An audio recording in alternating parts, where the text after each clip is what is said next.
Very good morning to you all. Welcome to Sunrise Daily. I'm Chamberlain Oso. Good morning and welcome. I'm Ayo Makinde. All right, so today, yes, we're going to go right ahead and take a look at how the dailies reflect developments across the country.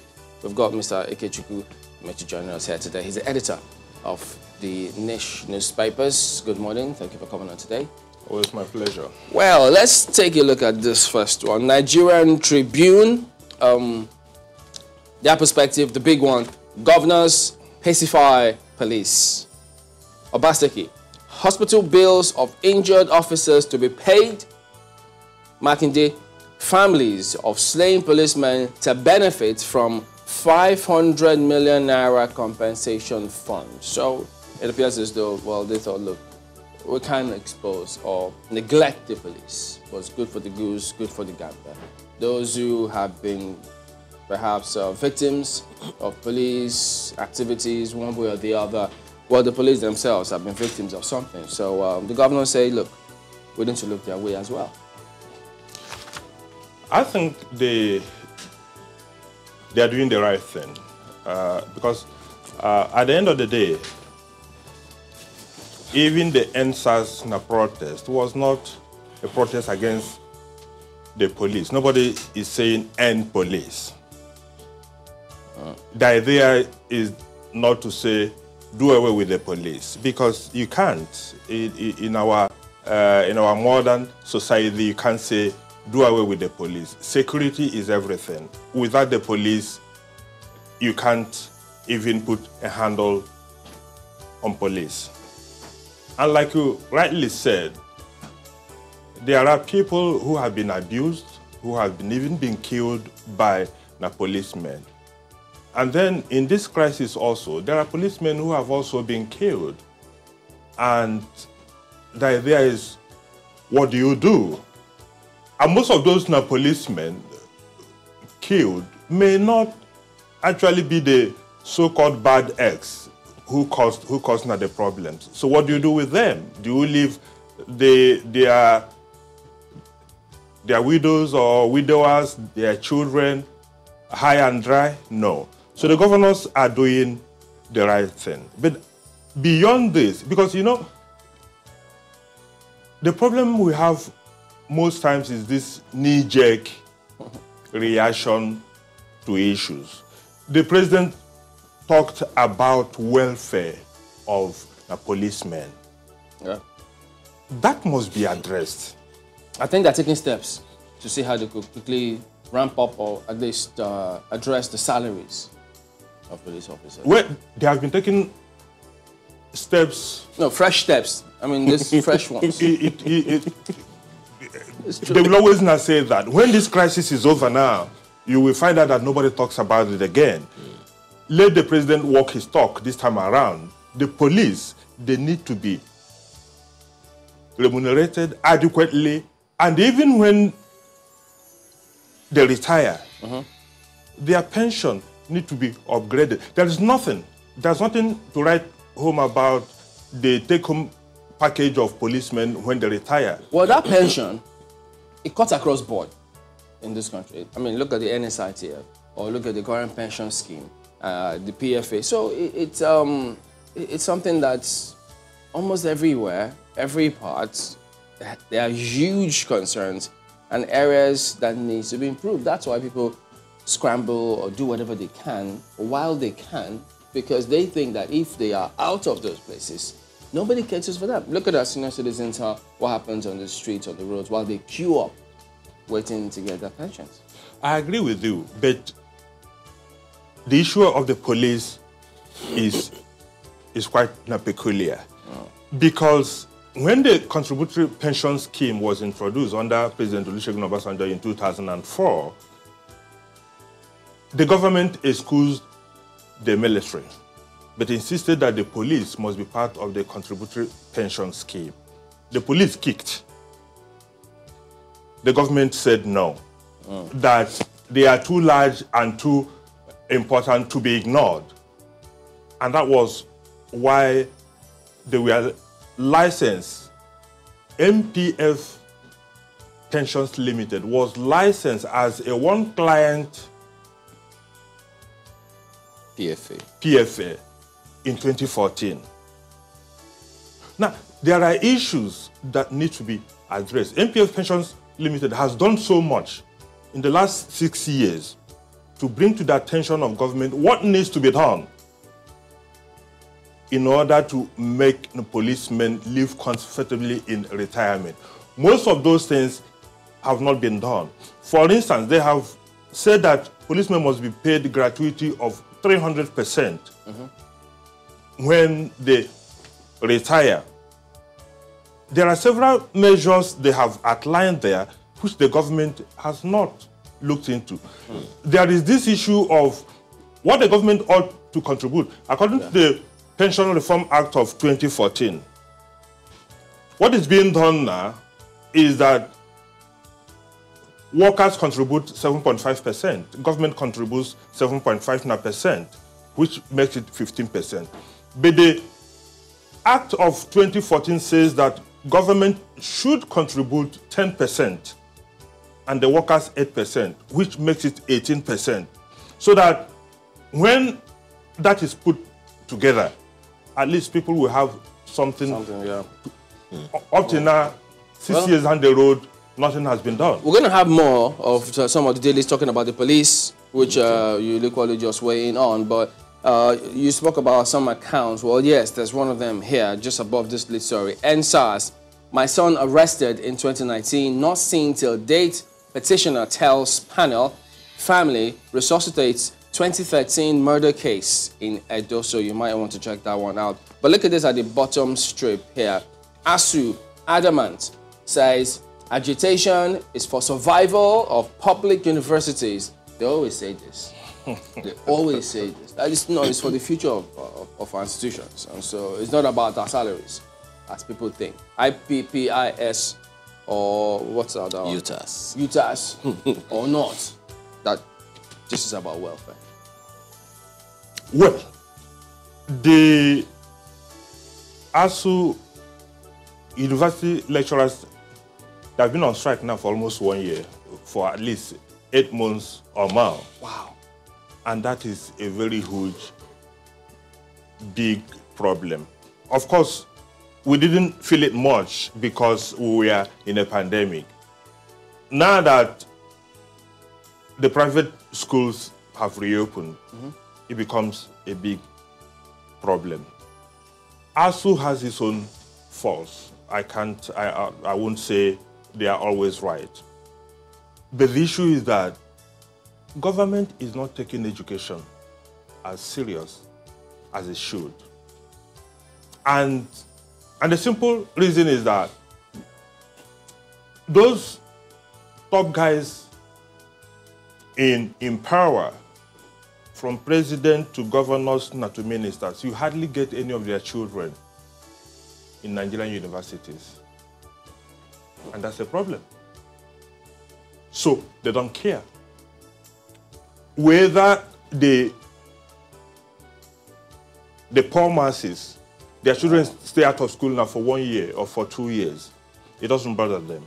If their own children were to be in Nigerian universities, perhaps they will be a little bit more serious. All right. And then the picture you see on the front page there, workers in Osun State during a thank you walk to Governor Goiga Oyetola for approving the implementation of minimum wage in the state on Monday. So that's why you see that picture. So if you don't look properly, you think they're walking through the bushes. No, but the roads there, which I think in Osun State, remember that incident where I think they said they tried to take out the governor.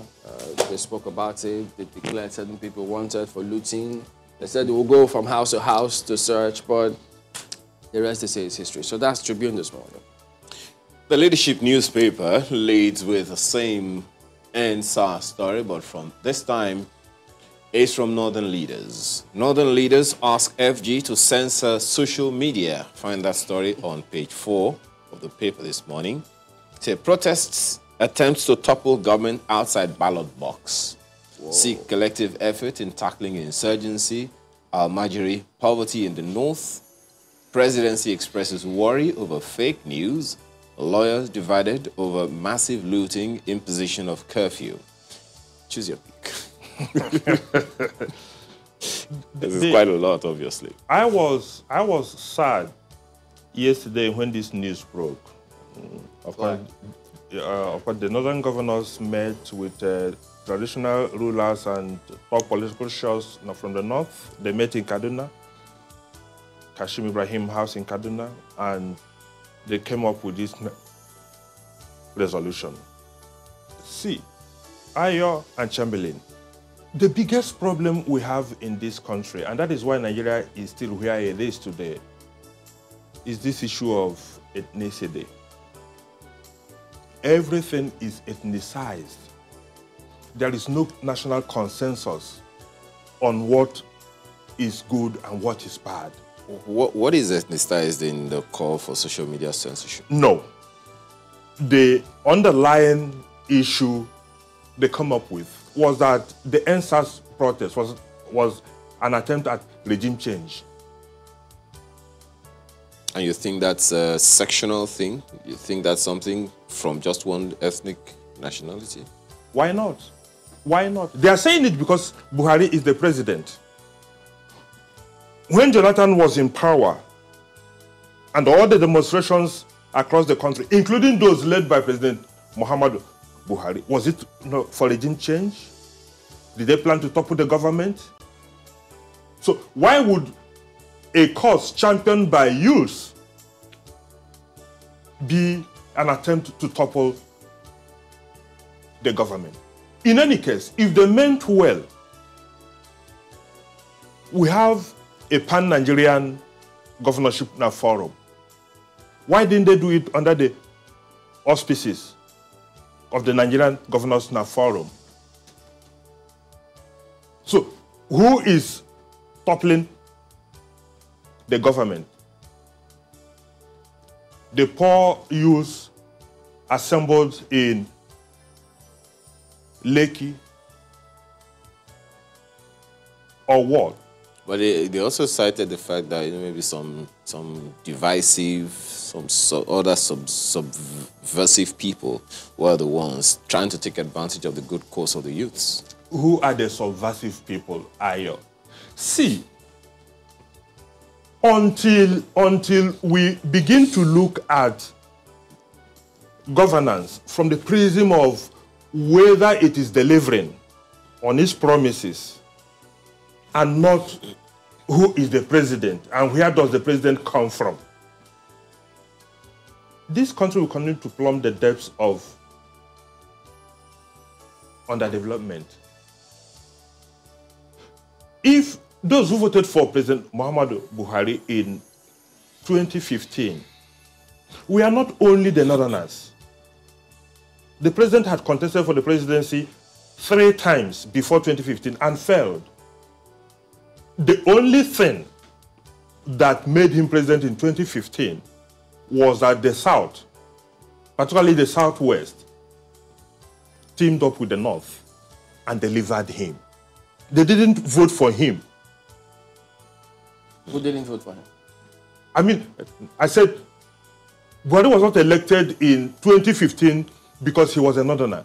He was elected because people believed that he will be president of Nigeria. So, if we now come and all these things, they want to overthrow him because he's from the North. They want to overthrow him. Why? How will that change?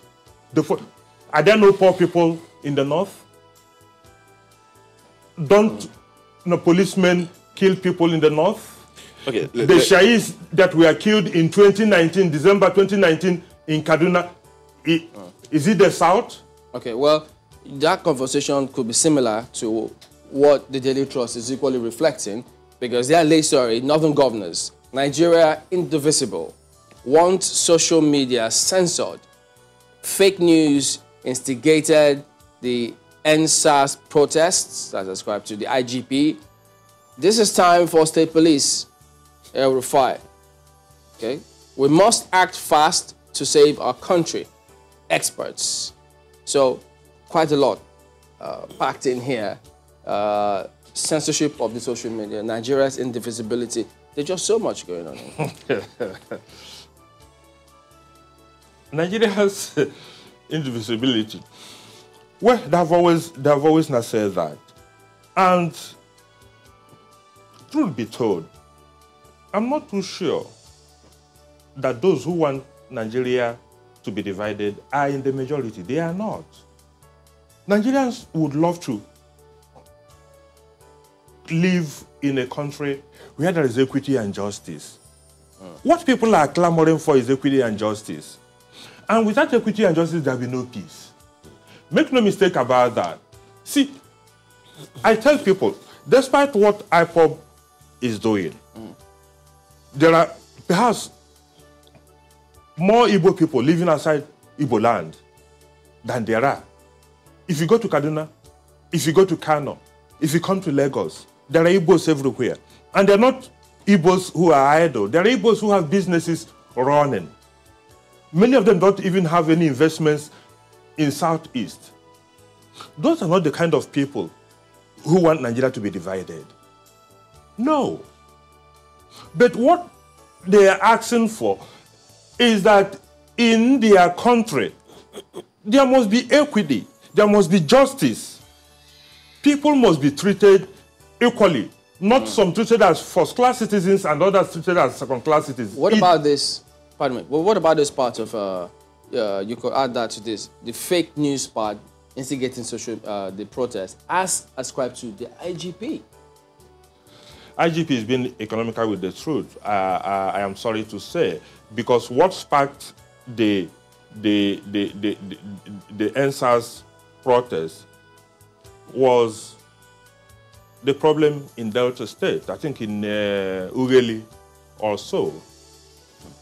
Is he saying that that did not take place? Part of what they're saying is that the person who actually did that tweet was arrested because they checked it out and said, no, that wasn't what happened.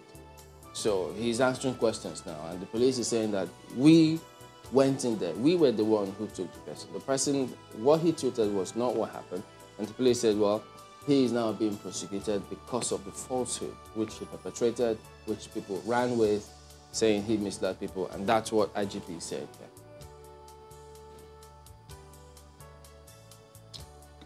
Let them come up with evidence of what they have, that there was no incident in Delta State.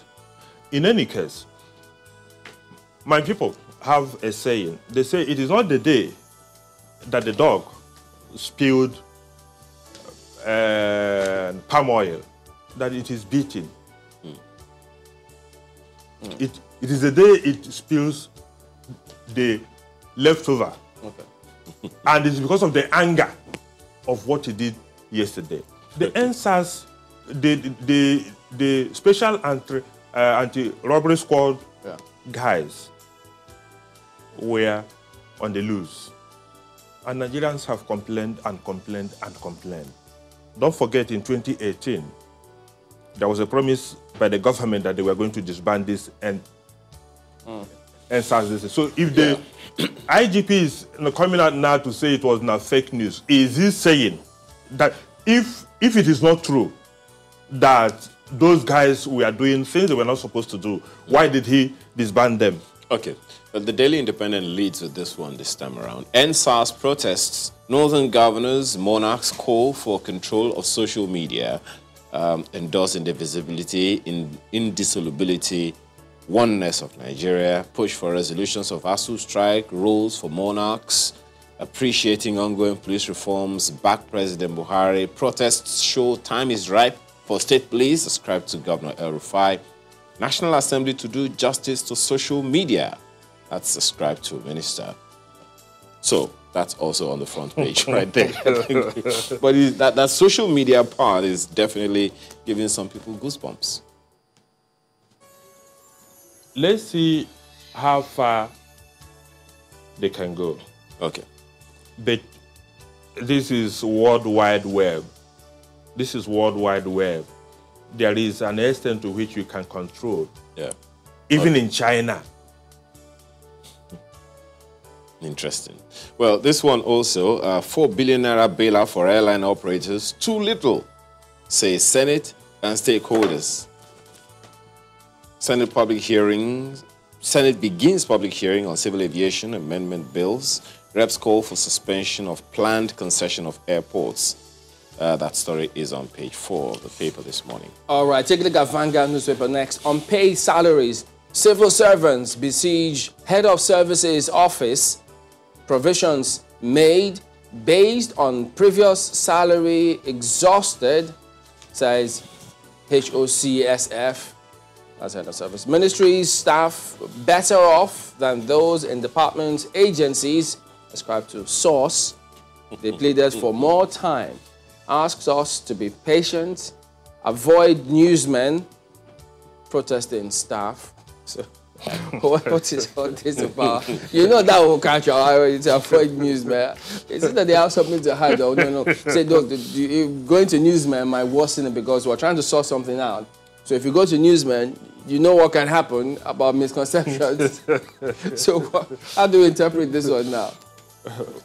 Well, they know the games they are playing, but I think that the truth of the matter is that the government does not have all the money to pay its bills. So if they are saying that the reason for the delay is that the new minimum wage was not factored into the 2020 budget. Yeah. Maybe not. But the truth of the matter is that government does not have all the money. Okay, we still have some grounds to cover. Oyigbo killings. Withdraw soldiers in 72 hours or face ICC. INC tells Wike, I deigned order military to kill Igbo. That's also ascribed to him. But let me read Mr. and Mrs. for you before we take off. Well, Mrs. is telling Mr. here, dear, do you mind making a stop at the shopping mall to get me some items? And Mr. with his hand in his pocket just looks over his shoulder saying, that trick won't work. I just gave you some allowance for the month. If you want the items that bad, bring some money. No games here. That's my guy this morning. Okay, Abuja Inquirer leads with what happened in Calabar. Calabar carnage, Ayade under fire. Ndoma Egba fingers state government. Obong of Calabar wants governor to resign. This is lie from hell. That's ascribed to the governor. That's on the front page of the Abuja Inquirer this morning, if you want to take a look. But that's also another interesting talking point, wouldn't you say? It is. It is. But, you know, this NSASNA protest and this aftermath has exposed a whole lot of things in this country. The question then is, how quickly will we be able to address them? I don't think you have an answer to that one. I don't. And I wish the government will appreciate the urgency of the circumstance we are in. And deal with it. Okay. And deal with it. Okay. Let's add this one before The Guardian. Options for Africa as U.S. votes. Trump hopes for election day upset against Biden. Nigeria's WTO bid hangs in the balance, says Otobo. So all of this in the mix. Big day now for the U.S. Yeah, and today is the D-Day. Today is the D-Day. Despite the fact that, don't forget that over 19 million people have already voted. I was going to say, well, the D-Day was already building up. Exactly. Over 90%, over 90 million Americans have voted already. So, for whatever it is worth, everybody is tense because of the oversized role America plays in world economy, militarily, and even culturally. So everybody is interested. The only thing I wish to say is that whether it is Biden or whether it is Trump, Africa does not factor in much in America's calculations.